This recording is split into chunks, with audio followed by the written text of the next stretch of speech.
the Gothic piety. Good afternoon, Earth. This is Adam Sturch, broadcasting from the Mushroom Mansion, Taos, New Mexico, working on oil painting contact.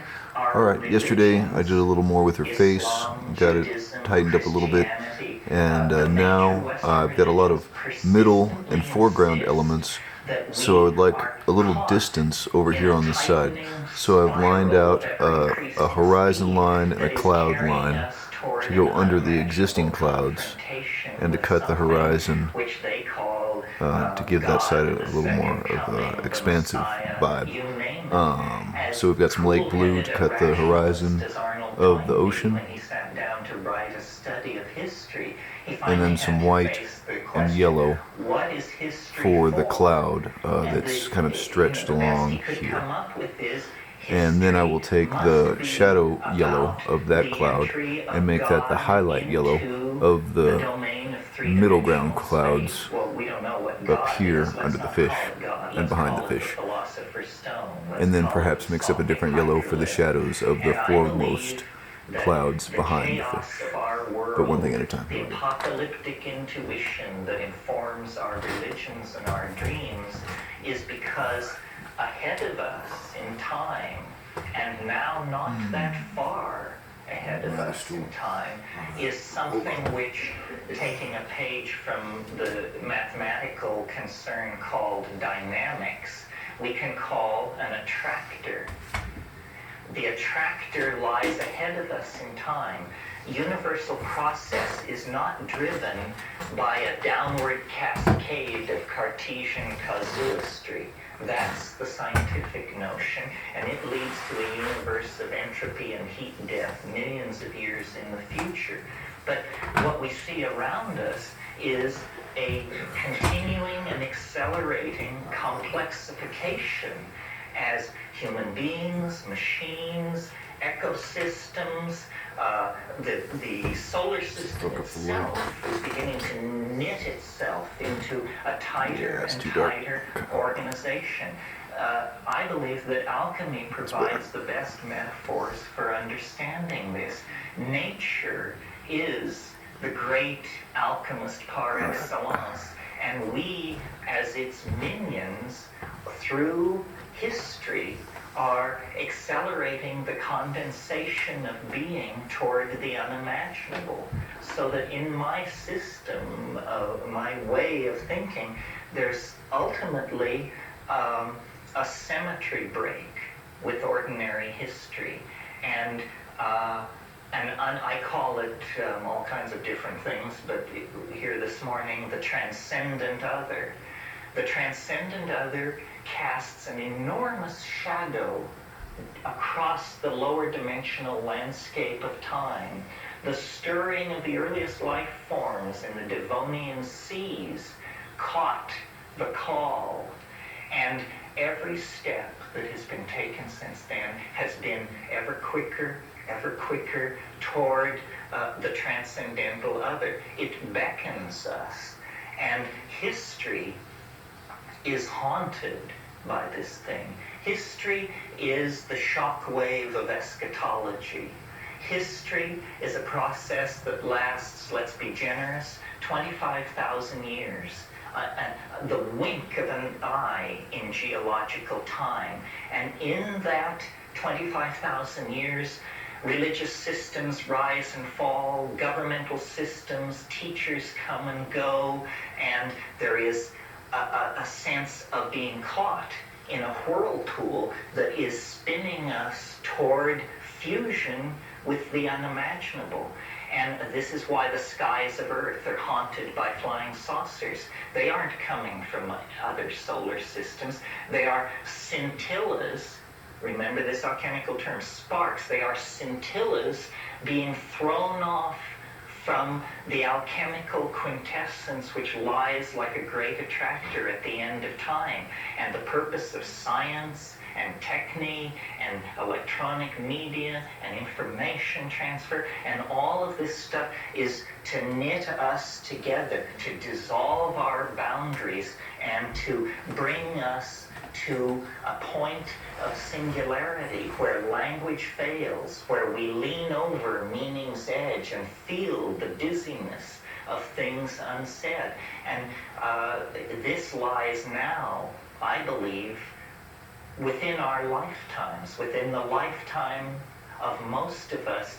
This is actually going to break through. I mean, I'm like one of those people carrying a sign that says, "Repent, for the end is near." It's as nutty a position as you can possibly hold. That's why I suspect it has a reasonable chance of being dead on. So that is the point of talking about alchemy and this melding and the production of the quintessence and all that.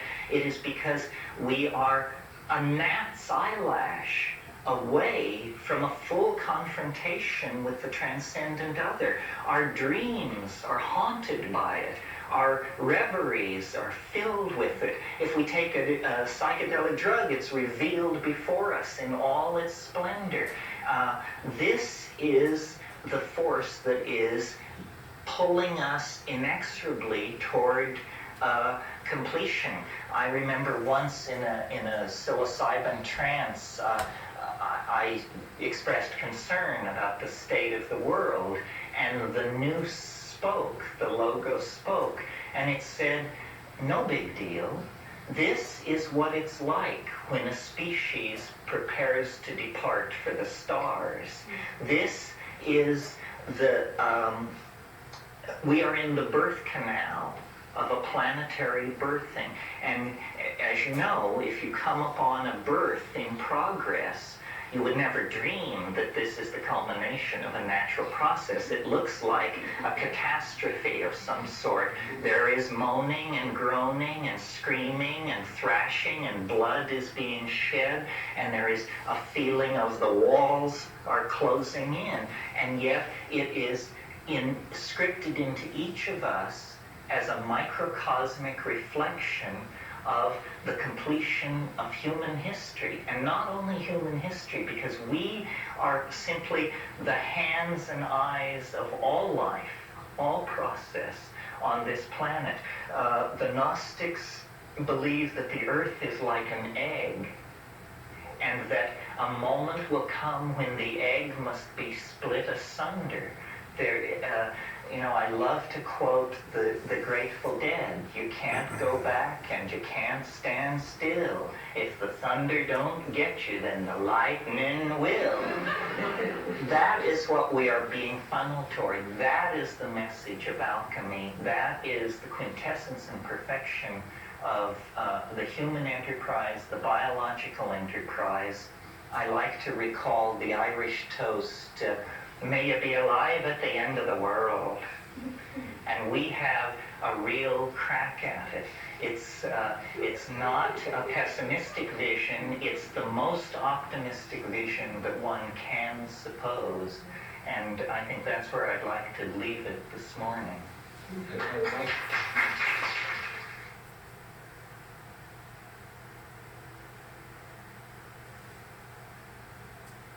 So, there is much still to be learned and still to be teased apart in the art history and the history of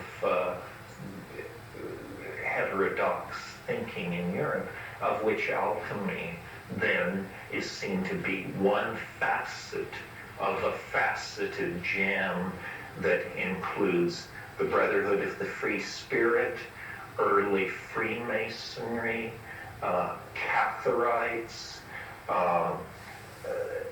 survivals of Manichaeanism, Bogomils in Yugoslavia. There are Bogomil-Vostrian graves on the southern coast of Thessalonica, and just a whole zoo of intellectual systems that have been forgotten and overlooked. This is what I meant when I said we will explore the stratigraphy of lost thought systems.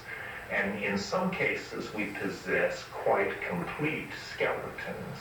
In the case of alchemy, in the case of the Bogomils and the Cathars, what we possess is almost a foot bone or a tooth or a footprint. But someday, with luck, new textual material will emerge and a new understanding of the role of heterodoxy in the formation of modern thought will emerge. Questions? Yes, and bless you. The Born and Blood book on Freemasonry was just recently published, and I just about finished it. This person is a medieval English historian from Kentucky, in this country, and I think he's sort of solved the problem of Freemasonry, which is a very interesting history. Because the Masonic historians themselves have been writing over this for a couple hundred years.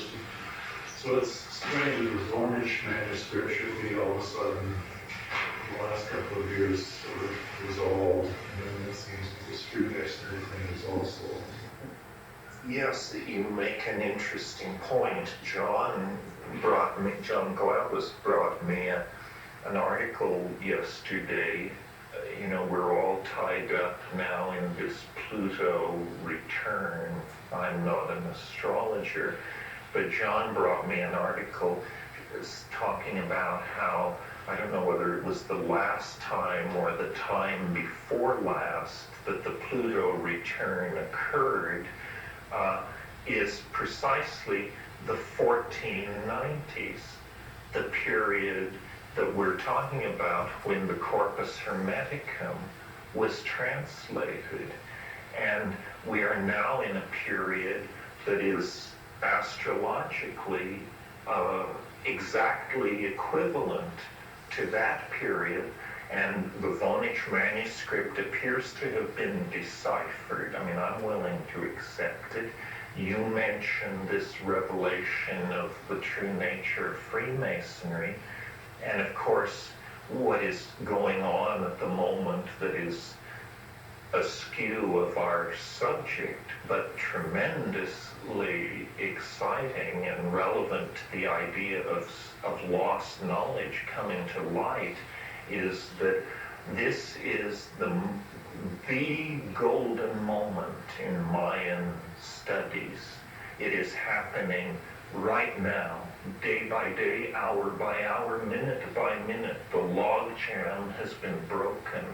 The Mayan glyphs are being deciphered. No shit. And it has to do with an entirely new approach that some Russian linguists have taken. And if any of you are it will never happen again. So far as I know, there are now, with the Mayan decipherment, no real undeciphered languages left.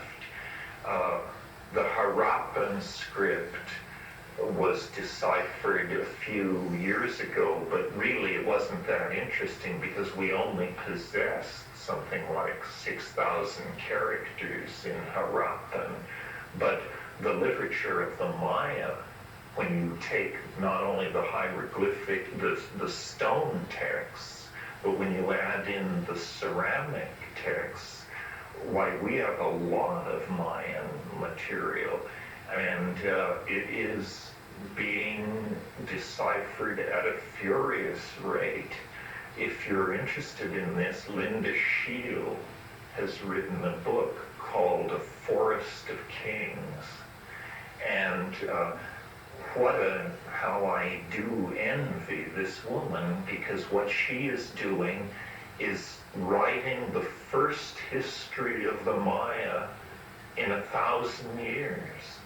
I mean, we're not now dealing in the realm of gods and myths.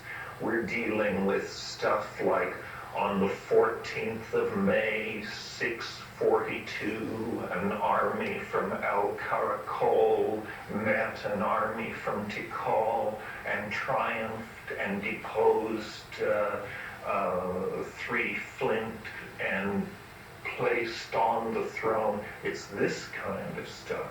real history and the conceits of Mayan religion and Mayan courtly life are all coming into focus, and it's very exciting.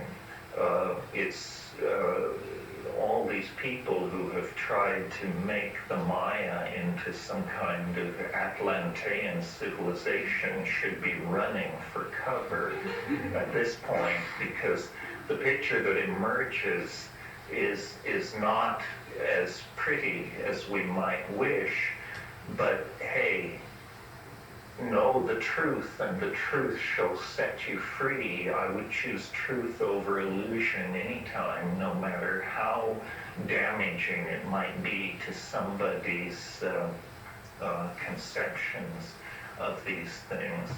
So, and if any of you are interested in these subjects, another area where this kind of a hard angle to work at where my other tripod is sitting. So I'm hoping that wasn't just the back of my hand and head the entire time.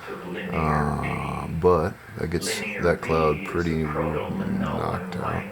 I think I'm going to drop down to the water line now. A linguist at Cambridge named Michael Ventris, a genius in the 50s, took this language. There was no Rosetta Stone. This is the amazing thing. You know what I mean by a Rosetta Stone. When you see in the 19th century, the great mystery was how to read the Egyptian hieroglyphs. And before they were deciphered, the Egyptians were treated like the Maya. And people thought that the secrets of the universe were chiseled on those obelisks and tombs. Well, then a scholar in the Grand Army of Napoleon, Champollion, was a soldier, found a tablet which had a column of Demotic Greek, a column of another language, I forget which one, and a column of Egyptian hieroglyphs, and they were able to realize that it was saying the same thing 3 times, and that opened it up for them. But that's like a crib sheet, because it's easy if you have the same text in a known language. But in the case of the Maya, and in the case of Linear B, and in the case of Harappan, there was no Rosetta Stone. Well, then you talk about an excruciatingly difficult problem to solve. And I'll explain to you how it was done with the Maya, because it's so neat. It turns out that Mayan is a rebus language. What does this mean? Do you remember when we were kids and in comic books there would be these things where it would show a picture of an eye, and then it would show a picture of a saw going through a log of wood, and then it would show a picture of an ant, and then it would show a picture of a red rose. This is a sentence which says, I saw Aunt Rose. But now notice what's going on here. It's that it's all based on puns that depend entirely on a knowledge of the spoken language. If you lose the sounds of the spoken language, how the hell could you ever tell that a picture of an eye, a saw, an insect, and a rose says, I saw my maternal relative on my mother's side? I mean, it just is impossible. It's absolutely impossible in that situation to reconstruct meaning unless you have the sounds. Well, how do you recover the sounds of a language dead 1,000 Trying years? to bend that line evenly around the bends in the frame is tricky, but I think I'm getting it. Good sense to go and look It's pretty flat. at living Mayan Starting to give it some depth already. of which there are shut up. 15 living Mayan languages in the Americas, and they discovered one of these dialects where when you set Mayan hieroglyphs in front of these people and they named what they saw, meaning came out of their mouths. And that broke the logjam. And then, you just rev up your computers and use all the standard tools of modern linguistics and philology, and the stuff just begins to pour out, clear as day, no problem. Yes, they had to go to a Mayan. You're right. Good point. It had never occurred to them. Because they always before, when they would show this stuff to Mayans, they would say, what does it mean? Instead of saying, what do you see here? And then when they said what they saw there, then meaning came out of their mouths. So it was very, very neat. It shows once again the hubris of modern scientific methods, that we tend to dismiss the aboriginal and the primitive. And this was, to turn it toward my own favorite subject, this was the state of modern medicine. Nobody would ask people in the Amazon basin, what plants do you use for malaria, brain tumor, shrinkage, and so forth and so on, because they were just dismissed as superstitious primitives. It was thought that the doctrine of signatures was operating. They didn't realize how subtle and how complete human knowledge systems grow under the care of those people for whom it really matters. Is there anything that needs to be said about this? The redemption, the project of the redemption of spirit from matter turned into the project of redeeming the general society of the time toward a utopian vision. And this is working right up until the present. Millenarianism is still with us. Marxism is the last great millenarian faith, the belief in the worker state. It occupies the same relationship to these alchemical utopias as Heideggerian existentialism has to second century Gnosticism. The poetry has gone. The Baroque filigree has been stripped away, but the impulse is still toward a perfect society where each, from his ability, according to his needs and means. And it lives on. I mean, democracy is also an effort, let us not forget, to recapture the style of 5th century Athens. And we forget that this was a city-state, half of whose inhabitants were slaves.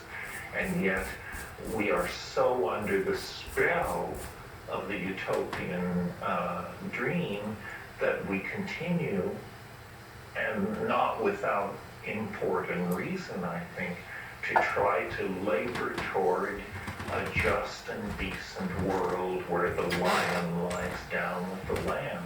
And that was, and it remains, the alchemical dream. I very much enjoyed All right. flashbacks to memories. The flatness of that line and the blend to the mountain line History professor that I had are pretty good. was really Trying to decide whether or not I want to take that yellow up into the rest of the sky right now, or I'll let that set up first. That's a straight out the tube yellow, cadmium, cadmium light.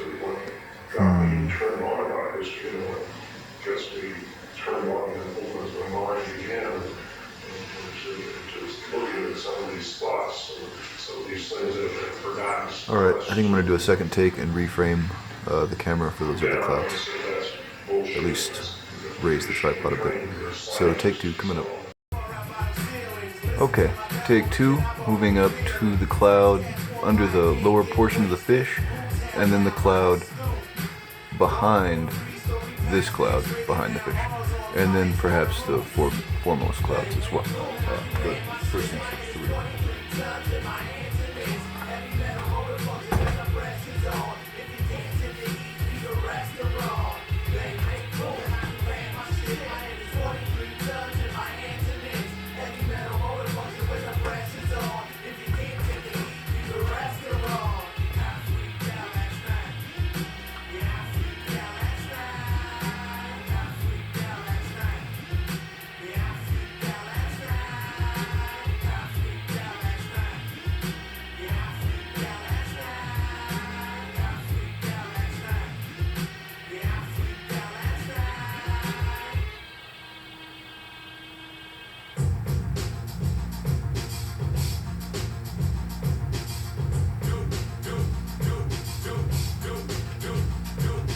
Sourdough toast in the sky in the morning of roses and red dye 40. I'm boards up north, board and cult, Vermont Porkies, borderline Voorhees, porridge line more please. Pulled up like 100 blind Dorothy's, corrigible undermine authorities enormously certain. First words don't go in the top drawers, sky floors, taxidermy fashion box floors, and rock watchdogs from live to the cat climber, where I'm not a fucking pop star into a trash fire.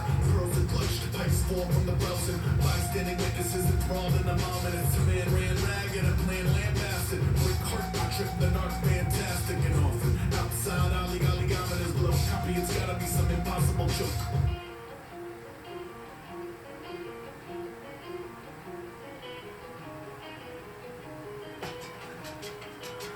In chains when he out with the Navy crew, and they don't turn wildcats and the lazy suitors with his angry tooth and a failing eye and a rope with nails. If his bails the knife with the goats in trails in his bacon cupboard and a gold ring rail in his apron just for occasion suppers and buying pockets of lances and land for a flying ostrich, feeding butlers, deceiving hunters and dividing the animals by even numbers. Police are under the bridge demanding that I at least turn back into ring Moranis. Seats slip back to my camper protected. A seafoam hat and some panther leggings. Scan your settings like a horse I tried around your tracks and back. No, I'm not. Aim for the ribs. Play get free when you sit. Talking like it ain't what it is. Money over love. Son, you couldn't button up enough. Talking like it wasn't what it was. King of the hill. Big pink ring in his bell. Talking like it won't be what it will. Swim with the krill.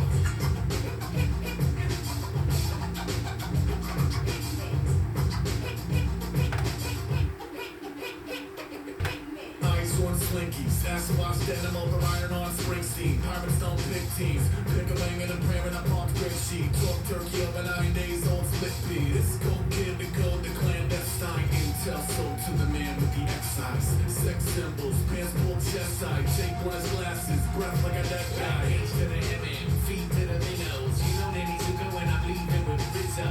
Cage first till she plead the fifth. And I pull out the jammies and I sleep till 6. Peace pills, beats in the mornings. Laughter and a refill fix for the morning after. Could be boring rapper, could be action film. Could be pushing up daisies or a daffodil. Aim for the riffs, play get free when you sit. Talking like it ain't what it is. Money over love, son, you couldn't button up enough. Talking like it wasn't what it was. King of the hill, big pink ring in his bell. Talking like it won't be what it will. Swim with the krill.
sky, intimate eyes, blue ball, no alleys. Swoop the bounty like Daddy Heisman, super the murder house. The curdle with burnt milk from like a side on a piranha money. Got it with a knuckle that hustle bread at a copper tummy. One of these rebels will level the Mark City, but the animal my over dollars government pick me up to the champion Jesus for the species you believe with.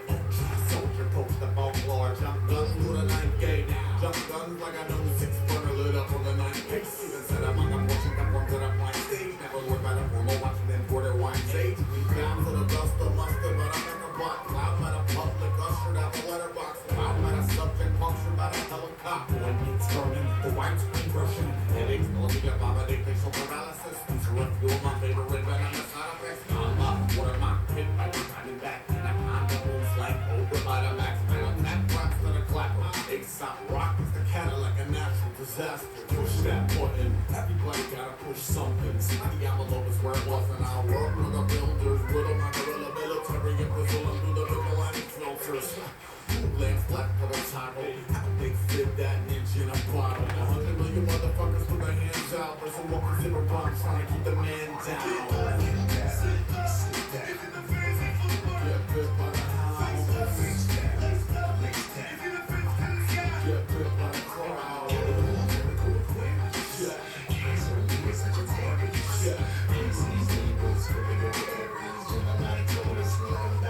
I was chewing my tongue into my mouth one day when the blood in my beard hit the dirt by the blazers. What I said, curb it like any nervous habit. Till Maverick told me that coyote back in some other room where acres and labor to get a bank. The fishermen gut printers oblivious to the glimmer of innocent duck feathers spoken.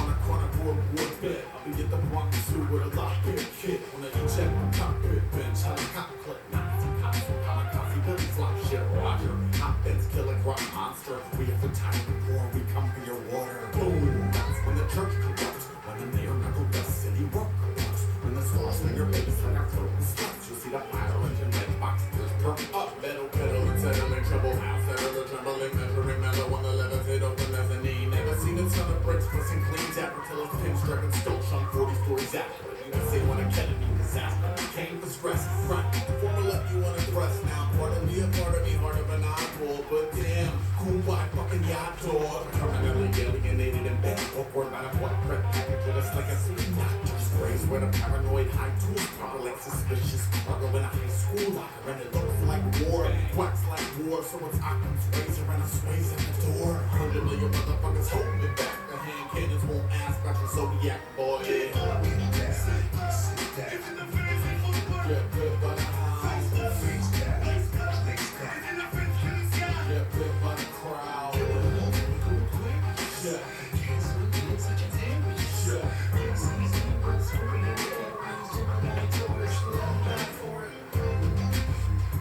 Alright, so that's all that. Back in routine.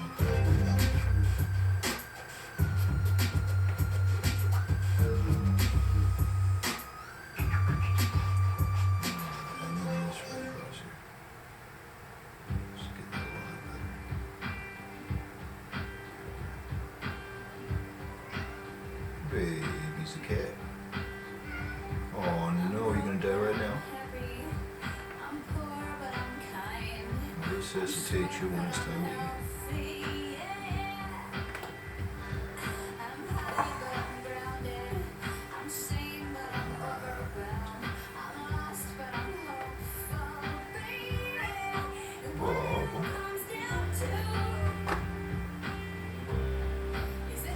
How's our time? Not bad. Alright. So now, we got plenty of time. I think I'm going to hit those larger clouds as well with the light real quick.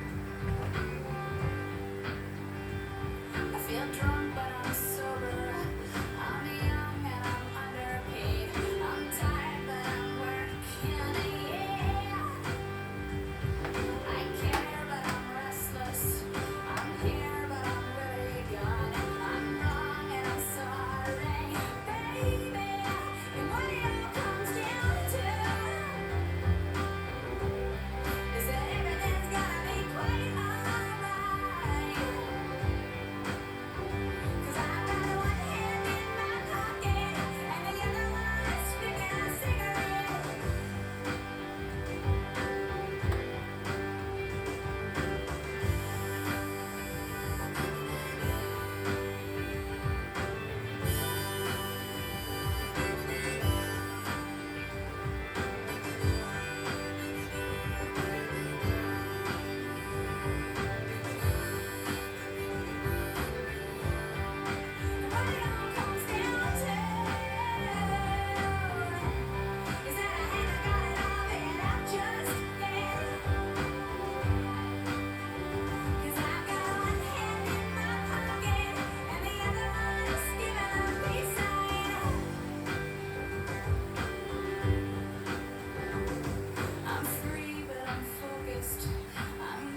Oh, missed the top portion of that a little bit.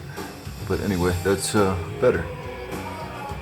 It's gonna need another layer of highlight and shadow. But it definitely makes them more defined and gives them more depth. I'll wash my brush and we'll wrap this session up.